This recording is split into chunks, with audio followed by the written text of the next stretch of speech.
Here's my question for you. Has Simone Biles normalized the idea of quitting when the pressure is on? Has she normalized that? And the second thing, has she normalized selfishness in major league or, let's say, elite level performance sports? Has she normalized those things? Because I grew up in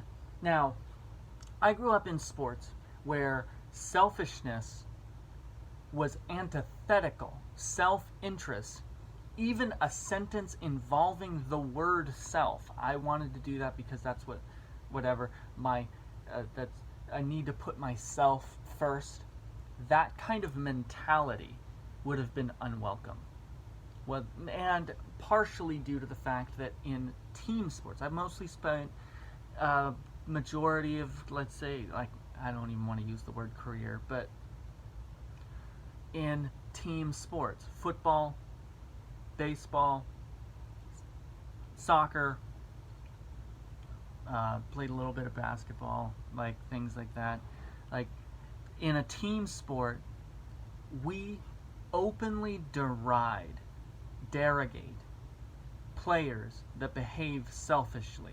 We call it hero ball. And like, there are some exceptions to this, because you have like Kobe and the memes about him treating all 9 of the other players on the court as opponents and things, refusing to pass. But we don't like that, because often when you have a player that performs that way, that has that kind of attitude about themselves, they lose. I mean, why do you think Randy Moss doesn't have a Super Bowl ring? When you have a prima donna type mentality, attitude, you do not facilitate a winning strategy, a winning atmosphere. And so I've been seeing a lot of comparisons between Simone Biles and other top level performance athletes, Tom Brady, LeBron James, Mia Hamm, some that are more classic or that are retired already, Michael Jordan, and things.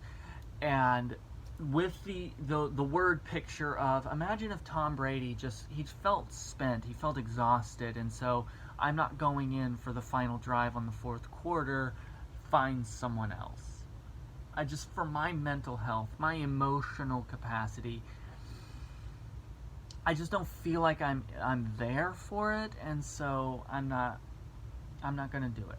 Because we have an example of that kind of an instance, maybe. Scottie Pippen in, I want to say, the 87 Eastern Conference Finals. The coach, Phil Jackson, he calls Luka's number instead for the final shot, and Scottie Pippen is just so emotionally disturbed by this, he sits himself on the sideline for the most important, and like, they lost anyway, right?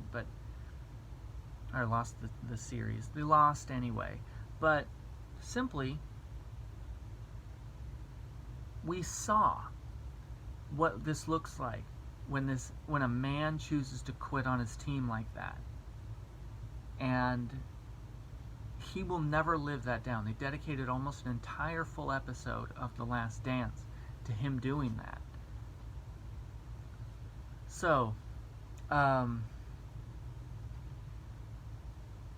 you're not allowed to do that, right?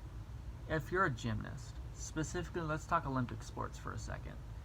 Your whole life is charted, is scheduled every day, from the moment you wake up to the moment you go to sleep, and the amount of time you're going to spend asleep is scheduled out precisely. The kind of foods you're allowed to eat, what you're allowed to drink, the sponsorships, the clothing you're allowed to wear, everything is building you towards gold medal in Athens, in Sydney, in Tokyo, in Rio de Janeiro. Everything is about that. You don't go a single minute without thinking about that. You have people like Michael Phelps, Nadia Comaneci, and Michelle Kwan on your wall because they did it, and I want to be like that too. Everything builds towards this. There is no, like, silver is okay, but gold is why you're there. And of course they market it in a specific way. It's an honor just to compete. I remember hearing Morgan Freeman say that during like the Visa commercials of the Olympics as a kid. Like, it's an honor just to compete, but the only reason you're there is to win, right? And for her to be in that moment and be like, but my mental health, it begs, there's, what is it, Curb Your Enthusiasm, where Larry David gets into the argument with what is a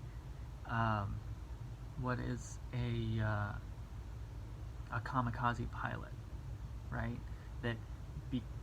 And you can Google that if you want, but simply, we now have to have that conversation of, is she elite? Because elite, like, winners don't quit, quitters don't win, right? Is she elite if she quit? Because my opinion, and what's interesting, my wife pointed out to me as we were talking about it, is that from where she and I have both seen it, that women are on this side of affirming her mental health, nurture, strength, this, and men, with outliers on both sides, of course, outliers where women will be here and men will be there, but larger part, men are like, no, you don't quit. It would be better, which this is really extreme, right? It would be better to get injured and lose than it would be to quit with a healthy body. That's the masculine, let's say, the athlete mentality. It's always been that way. It would be better to be out there with cramps, with pain, with injuries, and to be there, and even to lay yourself out. That's something that receivers used to think of, that going across the middle. It'd be better to be in there, take the linebacker hit, and not make the play, right? To not catch it, but to be there for it, than to say, no, I won't do it. To chicken out is what you call that in men's sports. It'd be better than. And like, you don't want someone to get injured, and it's something that I've been, like, that's been a problem for me with the whole McGregor thing, people talking about that he's a POS and whatever, he deserved to have his ankle broken like that. Listen, for someone, anybody who's been in the cage should have a lot more respect for getting in the cage than that. He broke his ankle, and outside the cage, like, as a person, not a good person, right? He's a piece of trash, like, his attitude and stuff. But simply, you should never want someone to get injured. It's a problem that I have with a lot of sports where it's deep rivalry stuff of that. Like, growing up in California, the Niners and Raiders used to have some deep-seated animosity, and people would talk, hoping that the quarterback or the receiver or the running back would get injured in the next play, and I was always horrified by that. Or growing up, that you have crosstown rivals in high school, and people would say that if somebody busted a good move on them or a juke on them, that they would go and they'd get a pen off the sidelines and stab them in the next tackle, and just that kind, like, that's what people would say. No one ever did it, but it used to always, like, I'd be revolted by that, of, like, you're supposed to try, and if you get beat, you get beat, and part of sportsmanship is to accept defeat with as much grace as you accept victory. That's part of sportsmanship, good sportsmanship. Bad sport quits rather than losing, right? So I think something else that's been exposed by this is how hollow winning is, how unfulfilling winning actually is. And that's controversial, I think, but when we look back over the past, let's say, decade of sports, you see people like Tom Brady in his interview after, I want to say, his third Super Bowl ring, talking about his supermodel wife, his beautiful family, top of his game, all of this, and so what's next? Right? Not feeling fulfilled by it, not feeling satisfied by it, and even saying, like, I wish someone would tell me what the thing is so that I could go get that instead, because this wasn't it. And a lot of actors do this as well. You have Heath Ledger and others ending their own lives, or musicians such as Amy Winehouse and Kurt Cobain, that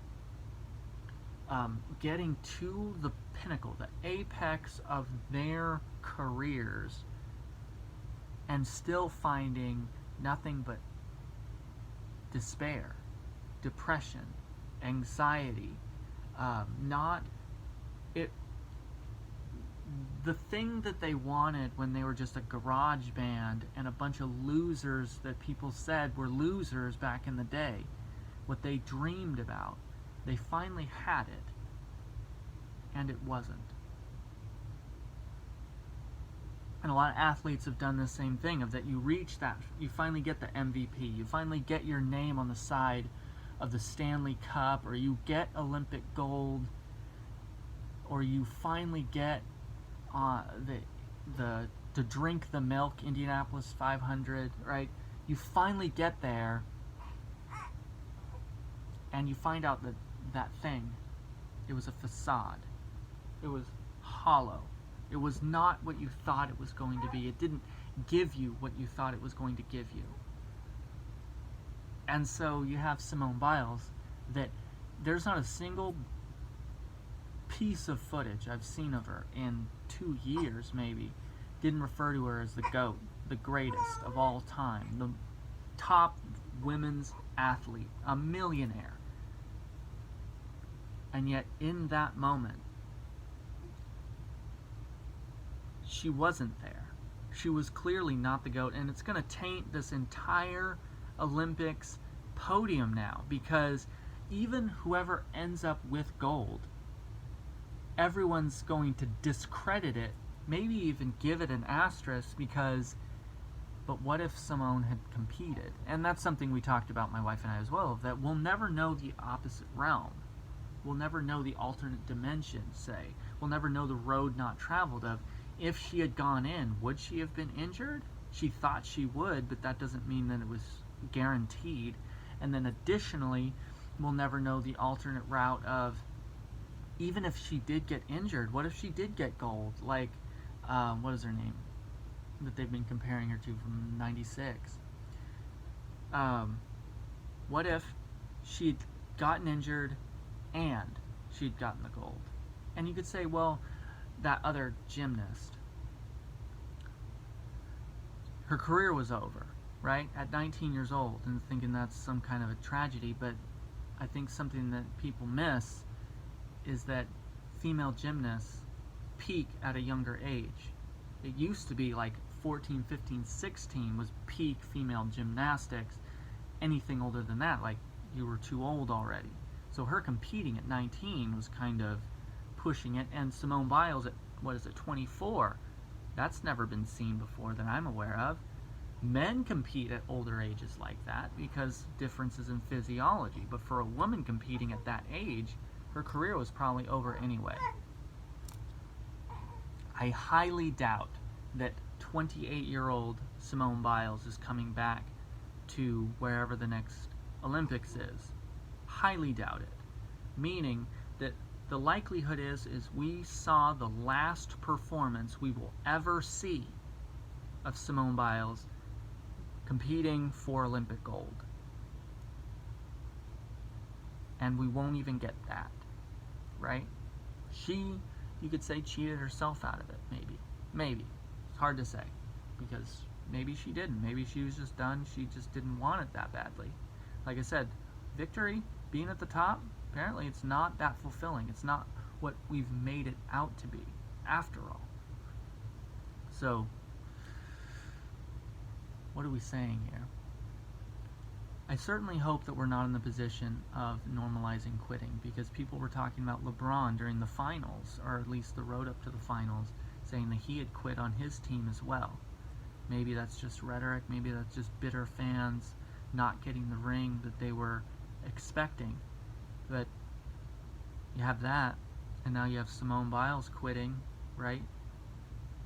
Are we normalizing quitting? And then second, clearly, I don't think it's even a refutable point.